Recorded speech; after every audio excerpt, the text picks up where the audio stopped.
E aí, muito boa noite, Minas Gerais. Boa noite, telespectadores e telespectadoras do Brasil das Gerais. Olha só, aparência frágil, tom de voz ameno, né? Sempre disposto a ajudar o próximo. Assim era Chico Xavier, o responsável pela popularização do espiritismo no Brasil e fora daqui também. Desde sempre, depois mesmo com a idade avançada e a saúde precária, Chico mantinha o hábito de escrever cartas aos amigos e mesmo a desconhecidos, estivessem longe ou bem perto. Pessoalmente, respondia às mensagens enviadas por pessoas de todos os lugares e foi o maior cliente dos Correios em Pedro Leopoldo e Uberaba, cidades onde viveu. No programa de hoje, um mergulho na intimidade de um dos personagens mais importantes da nossa história contemporânea. Algumas histórias inéditas são causos, bem ao estilo mineiro.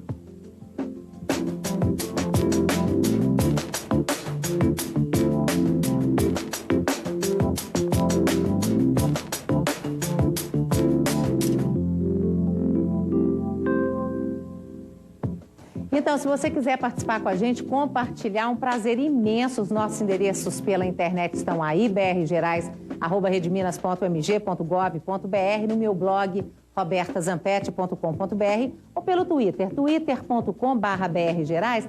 Daqui a pouquinho eu vou mostrar para vocês, nós temos 6 livros para dar de presente sobre Chico Xavier, mas aí é só pelo telefone 32090021, mas eu mostro daqui a pouquinho, porque a gente foi para a rua saber o que as pessoas falam de Chico Xavier.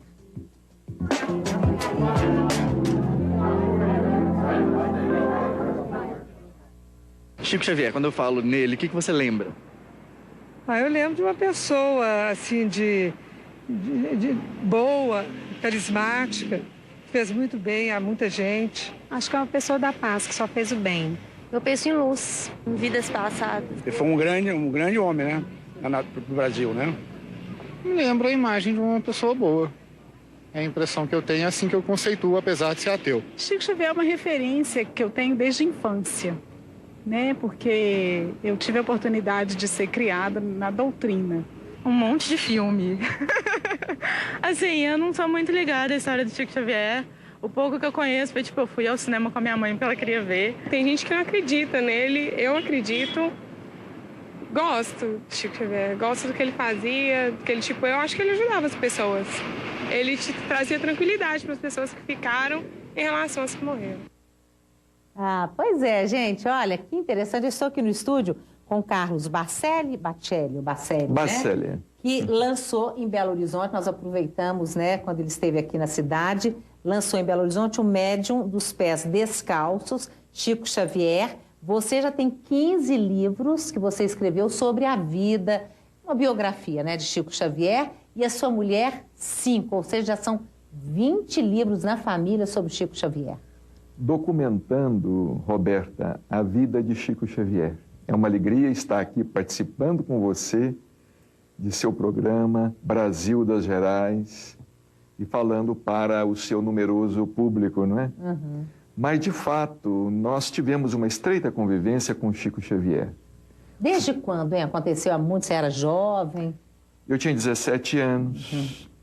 A minha esposa tem um retrato criança no colo de Chico Xavier, porque o meu sogro foi um dos responsáveis pela transferência de Chico Xavier para Uberaba em 1959, quando ele foi residir, em definitivo, na cidade de Uberaba. Então, há uma relação, inclusive, familiar. Ele foi meu padrinho de casamento, padrinho dos meus 2 filhos, Tiago e Marcela. Tínhamos uma convivência bem próxima. Pois é, se você tivesse que definir o Chico em poucas palavras, que a gente viu na rua, né? Quer dizer, até a pessoa que é ateu, né? O rapaz que diz, sou ateu, quer dizer, parece que o Chico, ele é uma unanimidade, né? Ninguém dá conta de apontar, assim, um defeito. O Chico era isso, fez mal para alguém, quer dizer, não tem, né? Até acho que vocês mesmos, vocês escrevem assim, gente, difícil a gente acreditar que existiu uma pessoa como existiu o Chico Xavier. Olha, de fato, eu tenho pensado muito em como definir Chico Xavier. E eu não encontro outra palavra que não seja a palavra amor. porque Chico Xavier realmente era amor. Eu costumo dizer que ele aliava a sabedoria de Sócrates à bondade de Francisco de Assis. Quando ele falava, quando ele abria a boca, ele era um sábio. Quando ele agia, ele era um santo. Porque Chico, ele extrapolou os limites da doutrina espírita. Nós podemos dizer que ele estava no espiritismo, mas, na verdade, ele era ecumênico, ele era cristão, ele estava sempre de braços abertos, recebendo a todos, não perguntava a religião de ninguém, não tentava converter ninguém ao espiritismo, recebia a todos e auxiliava a todos, com uma palavra de paz, de consolo.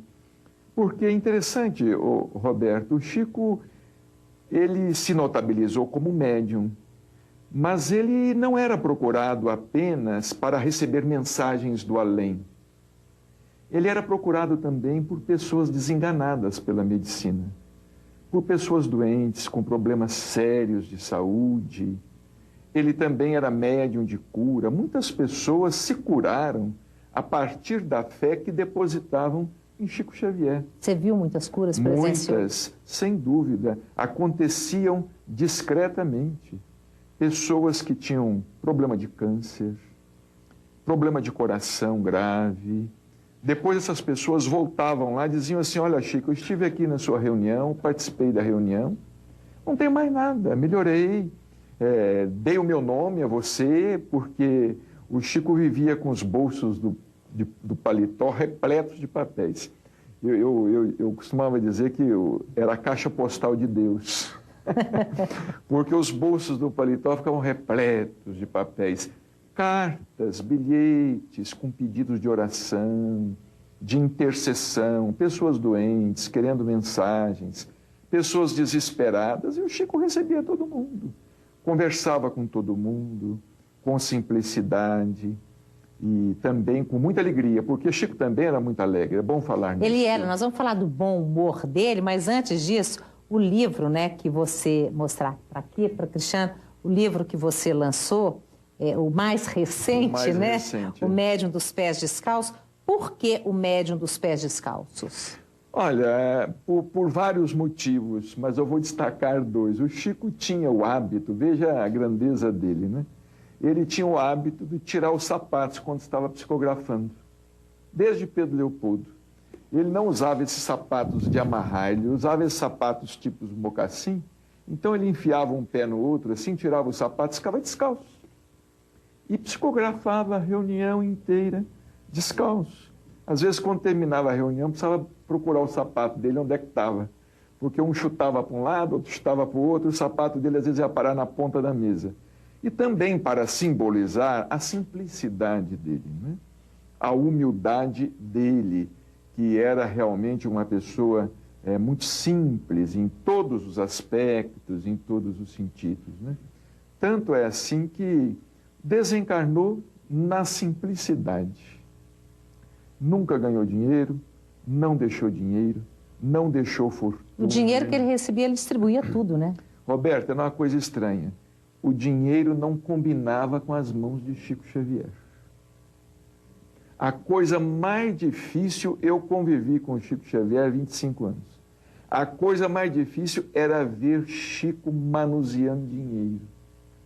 Parece que aquilo não combinava com as mãos dele. O que combinava com as mãos dele era o lápis, era o papel, era a bênção, era o aperto de mão. Mas o dinheiro não. Quando às vezes ele manuseava dinheiro, é para dar para alguém. Todas as vezes que eu vi o Chico manusear dinheiro, era para entregar a alguém. E ele tinha uma coisa muito curiosa. Se ele queria ajudar alguém na reunião com dinheiro, para que ninguém percebesse, ele pegava a nota na mão, ia conversando com a pessoa, ia dobrando a nota, até ela ficar do tamanho de uma moeda no centro da palma da mão dele. Depois ele ia despedir da pessoa, Então vai com Deus, minha filha. Ele botava o dinheirinho. E deixava, esquecia, entre aspas, o dinheiro na palma da mão da pessoa. Era dessa forma que ele agia. Então ele nos dava lições de desapego, de desprendimento, de bondade. Inclusive, você está falando do dinheiro que ele dava para as pessoas, depois até vamos contar, ele pagava enterros da... Quem não podia pagar, os pobres, ele fazia... E com os animais, uma paixão pelos animais. E uma vez ele chegou a comprar um cavalo, não foi? Chegou a comprar um cavalo que estava sendo espancado por um carroceiro no centro da cidade de Uberaba. O carroceiro queria fazer com que o cavalo subisse por um morro muito íngreme, com a carroça cheia de material de construção. E batendo no cavalo, ele juntou a multidão e o cavalo não dava conta. Então Chico se aproximou e disse assim: meu amigo, você não está vendo que esse é muito peso para ele não dá conta, ele está cansado, é um cavalo já idoso. Ah, mas esse cavalo, eu trato bem dele, ele não obedece, ele é desobediente. E o homem batendo no cavalo. Aí o Chico disse assim: você quer me vender este cavalo? Aí o homem falou: se o senhor me pagar o que eu quero por ele, eu vendo agora. O homem falou o preço e o Chico falou: mas eu dou um pouquinho a mais. Pagou o homem na hora, mas disse assim: só tem uma coisa, o senhor vai tirar ele agora da carroça que eu vou levar ele agora. E ele estava no centro da cidade. Então o homem tirou o cavalo da carroça, amarrou apenas uma corda no pescoço do cavalo. Chico chamou o menino e falou assim: meu filho, você me acompanha? Eu pago você. Você me acompanha até a comunhão espírita cristã? Ficava uns 4, 5 quilômetros do centro da cidade e eles foram a pé. O Chico na frente e o menino puxando o cavalo. Chegou na comunhão espírita cristã, ele aposentou aquele cavalo, deixou ele no pasto, colocou água, mandou comprar farelo para o cavalo. O Chico era assim com os animais. Ele tinha um amor pela vida, pelas pessoas, pela natureza. Ele era um defensor da natureza, um defensor da ecologia, pelos cães, pelos gatos que ele criava, que não brigavam dentro da casa dele. O Chico era uma pessoa assim, extraordinária. Agora, ele era uma pessoa extremamente bem-humorada. Nós já vamos começar a contar os causos, né, do Chico. Mas só para falar o seguinte, eu tenho 6 livros desses para dar de presente para você, tá? Isso acabou, passou, estou aqui envolvida com a conversa. Chico Xavier, o médium dos pés de sal, são 6. Você reuniu aqui, Carlos, são 100 histórias, né, de Chico Xavier, não são 100 isso? textos, 100 capítulos, 100 lições, lances biográficos, cartas pessoais que ele me escrevia sobre os mais diversos assuntos, às vezes até se autobiografando. Então são informações, você me permite dizer, altamente confiáveis e inéditas, porque, embora residindo na mesma cidade, nós também nos correspondíamos. É isso que eu falei, ele escrevia carta mesmo se a pessoa estivesse pertinho, né? Não, veja você, eu estava com ele 4 vezes por semana. Às segundas, às quartas, às sextas e aos sábados. E ele ainda me escrevia uma carta toda semana. E eu ainda eu também escrevia a ele. E ele respondia? E ele respondia sobre os mais diversos assuntos. Porque, às vezes, nós queríamos tratar de algum assunto, mas na reunião, muita gente. Não dava, né? 300 pessoas, 500 pessoas, 1000 pessoas, não dava. Agora, me conta um caso inédito. Olha, nós poderíamos aqui contar vários casos inéditos, porque o Chico era muito bem-humorado, como nós estávamos falando.